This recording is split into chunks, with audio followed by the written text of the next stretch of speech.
इस रिपोर्ट को हम अडॉप्ट करने के पहले जितनी गवर्नमेंट अमेंडमेंट्स लेके आई थी उस पर हमने सभी सदस्यों से अमेंडमेंट्स मांगा था। उन लोगों ने 44 अमेंडमेंट्स सभी क्लॉज बाय क्लॉज दिया था।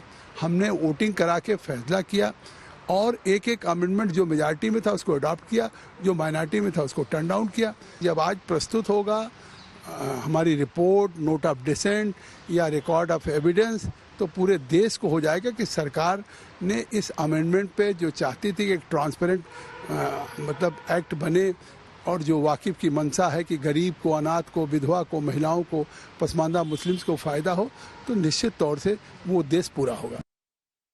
ये हमारे हितों के ऊपर कुठाराघात है। ये इतिहास के अंदर काले अक्षरों के अंदर लिखा जाएगा कि देश के अंदर कितना क्रूर व्यवहार संख्या बल के आधार के ऊपर मुसलमानों के साथ, मुसलमान के पर्सनल लॉज को क्रश करने के लिए, मुसलमानों की प्रॉपर्टीज को हड़पने के लिए मुसलमानों के साथ कितना क्रूरतम व्यवहार संख्या बल के आधार पर किया जा रहा है। You see, there are 3 or 4 major concerns that we have. One is the inclusion of non-Muslims into the Waqf boards. Second is the powers that are being given to the district collectors. So there are several issues that are there on the Waqf amendment bill. They have been raised at various issues.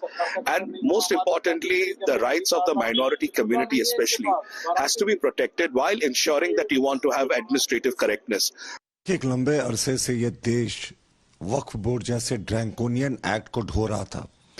इनको इतनी असीम शक्तियां थी कि किसी भी जमीन को अपनी जमीन बता सकते थे। हमारी केंद्र की सरकार ने पार्लियामेंट में पेश करके जेपीसी बनाया। जेपीसी में जो अमेंडमेंट्स प्रपोज किया गया उसको स्वीकार किया गया बहुमत के आधार पर, जिसे कुछ को रिजेक्ट भी किया गया। हमें मांग करते हैं सभी राजनीतिक दलों से कि इस पर एक मत हो और वक्फ बोर्ड के जो खतरनाक प्रोविजन है किसी की जमीन को ले लेने के, वैसे प्रोविजन को समाप्त किया जाए।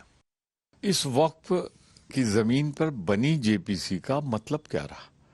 जितने संशोधन रखे थे विपक्ष के किसी दल ने एक भी स्वीकार नहीं किया, एक भी शामिल नहीं किया।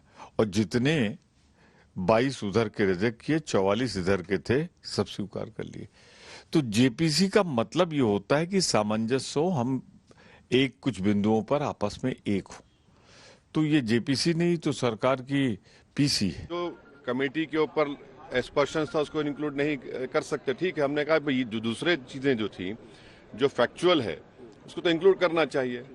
तो उसको उन्होंने कहा कि ठीक है, उसको इंक्लूड करेंगे। ये आपने मजाक बना रखा है जेपीसी रिपोर्ट को।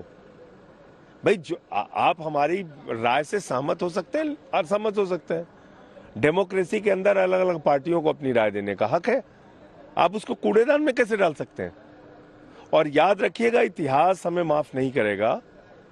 ये आज शुरुआत है, आगे गुरुद्वारों की जमीनें कब्जा करने का बिल लाएंगे, ये मंदिरों की जमीनें कब्जा करने का बिल लाएंगे, चर्चों की जमीनें कब्जा करने का बिल लाएंगे और सारी जमीनें कब्जा करके अपने दोस्त अडानी और चंद पूंजीपतियों को देंगे। हम इस बिल का विरोध करते हैं। पूरा विपक्ष एक साथ है और मैं समझती हूँ कि सत्ता पक्ष के भी कुछ गुट हो सकते हैं जो इस मामले में हमारे साथ हो। वो रिपोर्ट में हम लोग जो कमेंट्स दिया था, ऑब्जर्वेशन दिया था, डिसेंट दिया था, सब डिसेंट को बात दे दिया।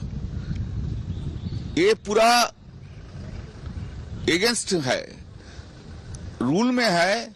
जो रिमार्क्स, जो comments is inappropriate only can be given, only can be deleted. किसी का एविडेंस को कंसीडर नहीं, कौन आदमी को एविडेंस दिया है, इससे एविडेंस कंसीडर नहीं हो जाता है।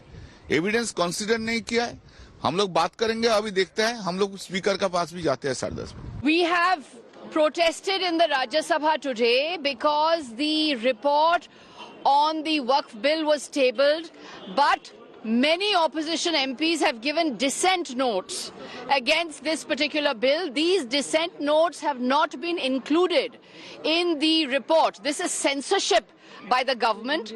This is an attempt to censor the voice of the opposition, and we therefore feel that this government cannot push through the Waqf bill in this way, simply without consensus, without any kind of broad consensus.